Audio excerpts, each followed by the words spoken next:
Tout pour les titres, merci de choisir Télé 50. À la une de l'actualité, c'est l'arrestation puis la relaxation du pasteur congolais Paul-Joseph Mukungubila ce jeudi en Afrique du Sud où il est demandeur d'asile.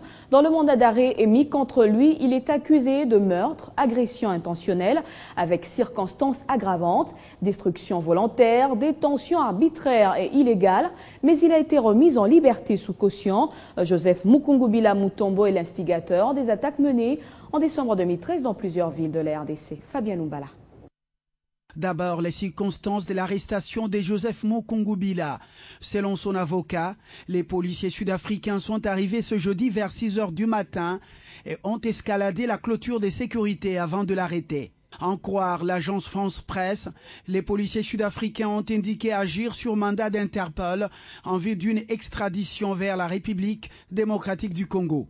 Après son arrestation, le pasteur Mukungubila a été présenté devant le tribunal de Johannesburg. Dans le mandat d'arrêt émis contre lui, il est accusé de meurtre, agression intentionnelle avec circonstances aggravantes, destruction volontaire, détention arbitraire, illégale d'armes. Il est visé par un mandat d'arrêt international émis par Interpol sur une plainte de la RDC qui l'accuse d'avoir commandité des attentats contre plusieurs sites stratégiques du pays en décembre 2013. Quelques heures après, il a été remis en liberté sous caution par la justice sud-africaine après une audience devant le tribunal d'instance de Johannesburg. Il sera présenté devant le juge le 15 juillet prochain. Paul Mukungubila prêche un message dit de libération et dont il serait lui-même le détenteur de la mission de la gestion politique de la République démocratique du Congo. Épreuve de dissertation sur toute l'étendue de la RDC dans différents postes frontaliers. Au total, 1673 centres ont accueilli 594 229 candidats. Pour cette première étape, tout s'est déroulé dans la quiétude. D'après la vice-ministre de l'EPSP, Maggie Rwakabuba, qui a visité 3 centres à Kinshasa. Mathieu Kamango. Exactement 594 224 candidats pour 1673 centres. Et il faut savoir aussi que nous avons des centres en dehors du pays. Ça veut dire en Angola, il y en a 2 qui dépendent de l'administration centrale. L'Ouganda qui dépend de la province orientale. Le Burundi qui dépend de la province du Sud Kivu. Le Rwanda qui dépend de la province du Nord Kivu. Et la Tanzanie qui dépend du Katanga. La journée de ce jeudi a été consacrée à l'épreuve de dissertation pour tous les élèves finalistes des humanités, toutes les options confondues en République démocratique du Congo. Au total, 594 222 candidats ont passé cet examen dans 1673 centres à travers les pays et dans différents postes frontaliers. La vice-ministre de l'enseignement primaire, secondaire et professionnel, Maggie Rwakabuba, a visité 3 centres à Kinshasa pour palper du doigt la tenue dans la quiétude de ces épreuves hors session des examens d'État. Elle était porteuse du message d'encouragement du chef de l'État et président de la République, Joseph Kabila Kabange, qui fait de l'éducation la priorité des priorités dans les programmes du gouvernement de la RDC. L'impression est bonne parce que d'abord on a respecté le calendrier scolaire, notre chronogramme. Les centres que nous avons visités, tout se passe dans la quiétude. Les candidats sont concentrés. Et c'est ça le but de notre visite. La délégation constituée de la ministre provinciale de l'Éducation, Thérèse Olenga, du secrétaire général à l'enseignement, de l'inspecteur général de l'EPSP, des directeurs provinciaux de l'EPSP et plusieurs autres personnalités est descendue au centre de Massina 15, installé dans l'enceinte de l'école Liberté. Les centres Kassavubu 8 et 9, situés dans l'enceinte du lycée Motema Mpiko, ainsi que les centres du lycée Chaumba à Kinshasa. Et le chef du gouvernement congolais, Matata Ponyo, a regagné Kinshasa ce jeudi. Il revient d'Oman, où s'est tenue une réunion mondiale sur l'éducation. À Mascate, le Premier ministre s'est entretenu avec des autorités du pays, mais également avec la directrice générale de l'UNESCO, qui a reconnu les prouesses de la RDC dans le secteur de l'éducation. C'était plutôt une mission aux allures d'un succès franc. Marlon Kachamo était présent. À Mascate, capitale du sultanat d'Oman, les journées du chef du gouvernement n'ont pas été de tout repos.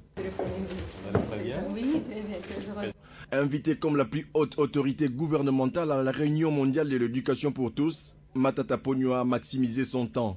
Ainsi, il a eu des échanges avec différentes personnalités, dont la directrice générale de l'UNESCO, Irina Bokova, qui a encouragé et surtout confirmé l'appui de son institution à la République démocratique du Congo dans le secteur éducatif.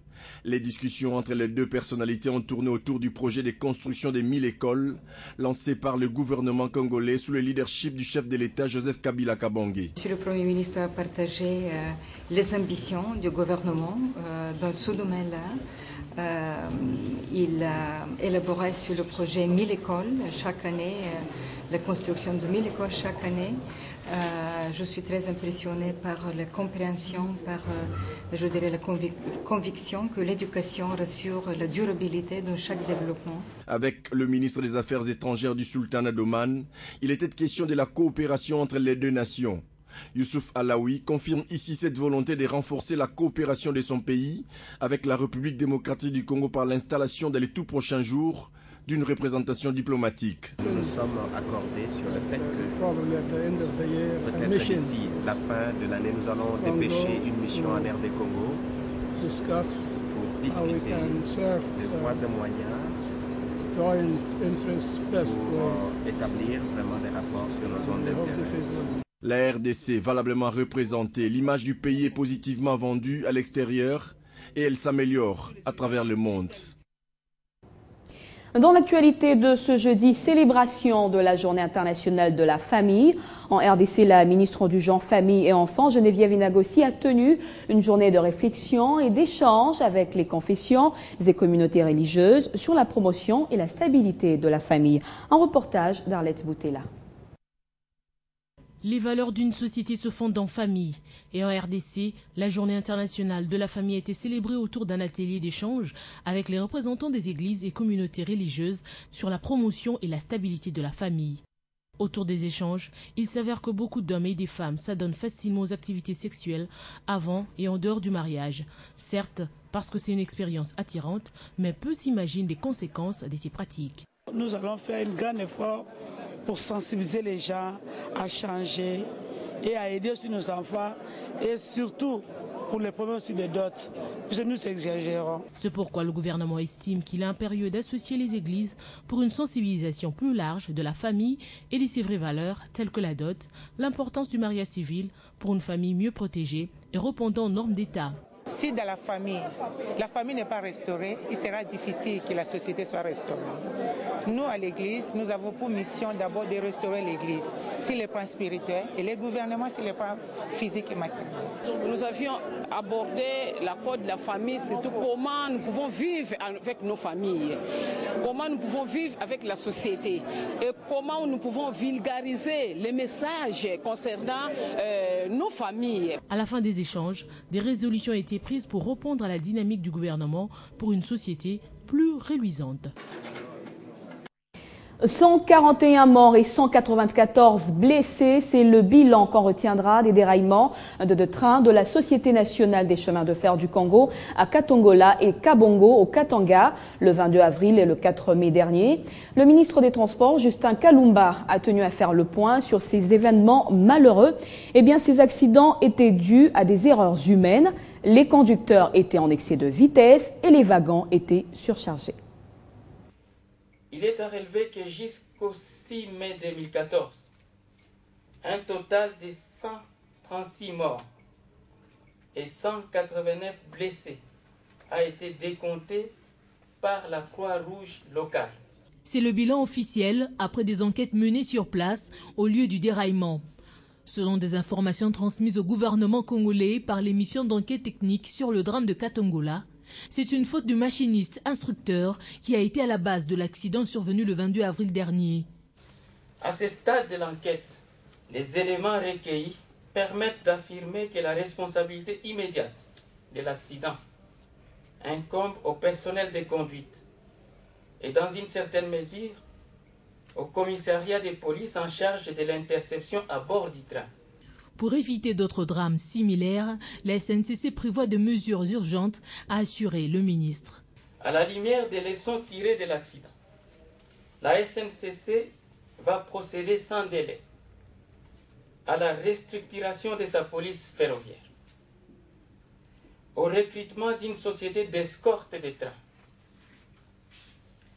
à l'installation des caméras de surveillance sur les locomotives, à l'installation des enregistreurs d'événements, au recrutement urgent de 50 conducteurs, en prévision notamment de l'arrivée des 18 locomotives neuves déjà commandées, à la poursuite des efforts de signalisation et de limitation des vitesses sur des tronçons qui sont considérés comme dangereux. En ce qui concerne le deuxième déraillement du 4 mai dernier, qui a fait 5 morts et 5 blessés, le conducteur de ce train et le commandant de la police des chemins de fer, Moadi Kayembe, ont été licenciés et déférés devant la justice. Coopération douanière, la RDC l'Angola par la Direction générale des douanes et accises et le service national de la douane de la République d'Angola entendent collaborer pour une réglementation pour le mouvement des marchandises au poste frontalier de Lufu dans le Bas-Congo. C'est ce qu'explique la récente descente des responsables des deux douanes sur place. Détrompez-vous, nous ne sommes pas dans un camp de réfugiés, mais plutôt un territoire douanier important partagé entre la République démocratique du Congo et l'Angola. Et eux, ce sont des commerçants, la plupart ressortissants de la République démocratique du Congo.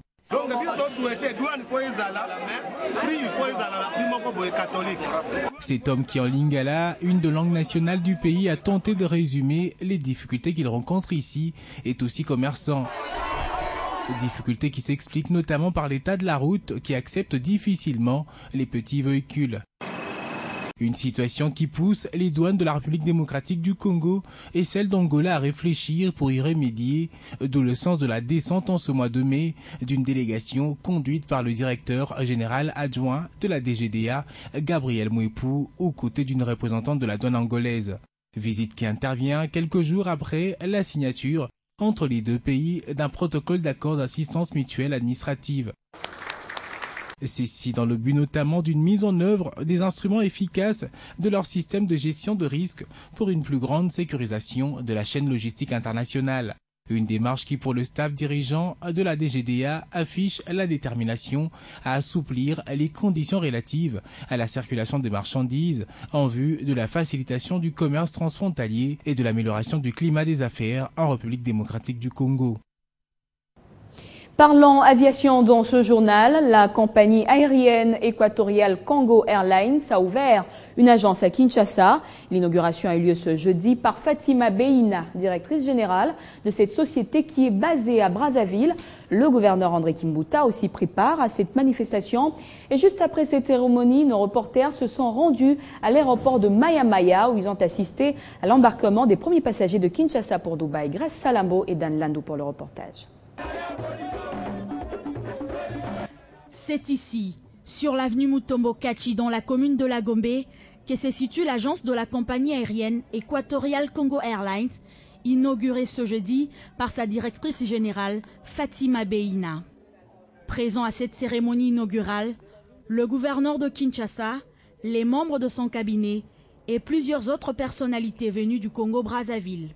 Au nom des Quinoises et Quinois, je confirme que les liens entre les deux villes marchent très bien. Désormais, les passagers à destination de Dubaï peuvent acheter leurs billets à partir de Kinshasa et la compagnie s'occupera de leur déplacement à Brazzaville afin de prendre leur vol sans escale.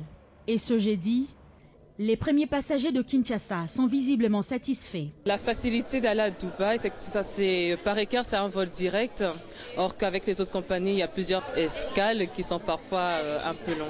C'est depuis le 31 mars dernier que la compagnie aérienne équatoriale Congo Airlines a lancé la ligne directe entre Brazzaville et Dubaï et les passagers à cette destination apprécient le prix qui est abordable. Je viens de Bangui. Chez nous, pour aller à Dubaï, il faut 1 080 000 francs, s'il vous plaît.